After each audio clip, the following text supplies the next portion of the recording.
اکبر۔ حضور علیہ السلام کے حلیے کو بیان کرتے ہیں حضرت ابو طفیل رضی اللہ تعالیٰ عنہ۔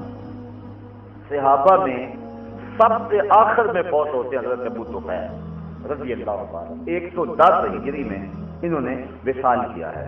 حضور کے وصال کے ٹھیک 100 سال بعد 11 ہجری میں حضور کا وصال ہوا ہے اور 110 ہجری میں حضرت ابو طفیل کا وصال ہوا ہے۔ آخری سال اپنی زندگی کے آخری سال یہ اونچے ٹیلے پہ کھڑے ہو گئے حج کے موقع پہ اور لوگوں کو کہا لوگوں میرے قریب آ جاؤ، اس وقت ان آنکھوں کے علاوہ کوئی اور آنکھیں نہیں ہیں جنہوں نے حضور کو دیکھا، صرف یہی 2 آنکھیں رہ گئی جنہوں نے حضور کو دیکھا ہے، آؤ میرے پاس اور حضور کا پوچھو اور میں تمہیں حضور کا حلیہ بیان کروں۔ لوگ اکٹھے ہو گئے، کتنا ناز تھا انہیں نا۔ وہ ذوق نے کہا تھا اپنے شاگردوں سے ایک دن کہ آنے والی صدیاں تم پہ ناز کریں گی اے لوگوں، تم نے ذوق کو دیکھا، تم نے ذوق سے باتیں کی ہیں، کہ زمانہ کہے گا یہ لوگ ہیں جنہوں نے استاد ذوق کو دیکھا ہے، تو جنہوں نے ذوق کو دیکھا ہے زمانہ ان پہ ناز کرتا ہے، اور جن آنکھوں نے آمنہ کے لال کو دیکھا وہ کتنی خوش نصیب آنکھیں ہیں، کتنے فیروز بخت ہیں وہ لوگ۔ حضرت ابو طفیل کہتے ہیں میرے قریب آؤ اور مجھ سے پوچھو حضور کا حلیہ، اس وقت ان آنکھوں کے علاوہ کوئی اور شخص نہیں ہے جنہوں نے حضور کو دیکھا ہو۔ تو لوگ اکٹھے ہو گئے، ہجوم کر کے آ گئے، کہا صرف لنا، ہمیں حضور علیہ السلام کی تعریف بتائیے، حضور کا حلیہ بیان کیجیے۔ حضرت ابو طفیل نے حضور کا حلیہ 3 لفظوں میں بیان کیا، کہنے لگے کان رسول اللہ صلی اللہ علیہ وسلم ابیض ملیحا مکسدا، حضور ایک تو چٹے رنگ کے تھے، دوسرا نمکین حسن والے تھے، اور تیسرا ہر معاملے میں متوازن تھے۔ یہ 3 لفظوں میں حضور کا حلیہ بیان کیا۔ اچھا چلو آؤ ایک عورت سے حضور کا حلیہ پوچھتے ہیں۔ ایک بادیہ نشین عورت ہے اور اس کی فصاحت اور بلاغت کے 2 جملے آپ کے سامنے رکھنا چاہوں گا۔ نام ہے ام معبد۔ ہجرت کی رات حضور چند لمحوں کے لیے اس کے گھر میں ٹھہرے تھے۔ حضرت نبی رحمت اور حضرت صدیق اکبر رضی اللہ تعالی عنہ راستے میں جب بھوک کی شدت ہوئی تو اس کی کچی کلی راستے میں نظر آئی نا، تو رک کر کے مدینہ شریف کے قریب ہی کہا کہ تو ہماری ضیافت نہیں کرتی؟ اس نے کہا کہ میرے پاس اس وقت بدقسمتی سے کچھ نہیں، ورنہ ایک عرب خاتون ہوں اور مہمان نوازی تو ہماری بوٹی میں رکھی ہوئی ہے۔ تو ایک کونے میں ایک بکری بندھی ہوئی، فرمایا اگر تم کہو تو اس کا دودھ نہ دھو لیں۔ اس نے کہا یہ اتنی کمزور اور لاغر ہے کہ اس کی ہڈیوں میں گودا بھی نہیں ہے، اور اگر چلنے کے قابل ہوتی تو ریوڑ کے ساتھ نہ جاتی۔ فرمایا کہ اگر تو اجازت دے تو ہم اس سے دودھ لے لیں۔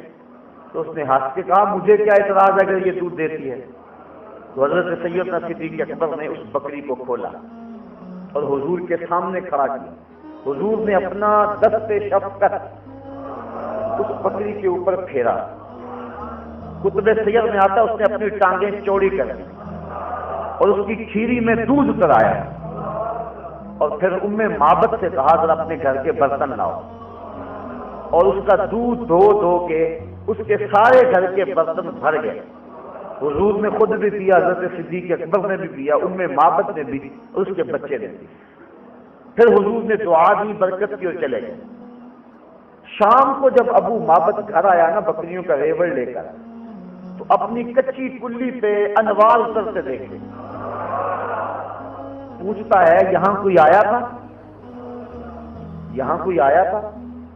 چند لمحوں کے لیے ٹھہرے تھے تم جس پیڑ کے نیچے، سنا ہے آج تک اس پیڑ کا سایہ مہکتا ہے۔ ابو معبد پوچھتا ہے یہاں کوئی آیا تھا؟ اب ام معبد کو حضور کا نام پوچھنے کا موقع نہیں ملا تھا، یاد نہیں رہا تھا میں نام ہی پوچھ لوں، لیکن اس نے اپنے طور پہ نام رکھ لیا۔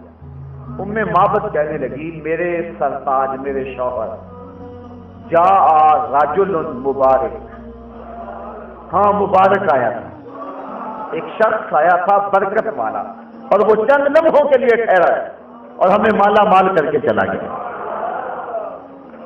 اب روزانہ شام کو جب ابو معبد بکریاں لے کے آتا ہے، ام معبد کھانا پیش کرنے لگتی ہے، تو ابو معبد کہتا ہے کہ مجھے مبارک کی باتیں سناؤ۔ وہ بچہ بھی کبھی کبھی لقمہ دیتا ہے کہ امی اس مبارک نے یوں بکری کے اوپر ہاتھ پھیرا تھا۔ روزانہ ان کے گھر میں شام کو مبارک کی باتیں ہوتی۔ اگر اس کو سادہ لفظوں میں اس کا ترجمہ کر لیں، روزانہ ان کے گھر میں محفل میلاد ہو۔ وہ روزانہ جب آتا ہے تو کہتا ہے کہ مبارک کی باتیں سنا۔ اب پوچھتا ہے وہ مبارک کیسا تھا؟ میں معبد کے جو ہے وہ 2 لفظ آپ کے سامنے رکھنے لگا۔ معبد نے کہا کہ لیسا بالطویل ولا بالکثیر، قد کا لمبا نہیں تھا، بس قامت بھی نہیں تھا، جب چلتا تھا تو لگتا تھا اونچائی سے نیچے آ رہا ہو، سب کچھ اس نے بیان کیا حضور کا ولیہ۔ لیکن آخری 2 کلمے دنیا کے بڑے بڑے شاعروں کی شاعری اور فصاحتیں اور بلاغتیں اس کے 2 جملوں پہ قربان۔ اس نے کہا ابو معبد میں تجھے کیا بتاؤں کہ وہ مبارک کیسا تھا، بس میری یہ بات سن لو کہ جب وہ دور سے آ رہا تھا نا تو بڑا سونا لگتا تھا، اور جب قریب آ گیا تو اور سونا لگتا تھا۔ اللہ اکبر، غور کیجیے۔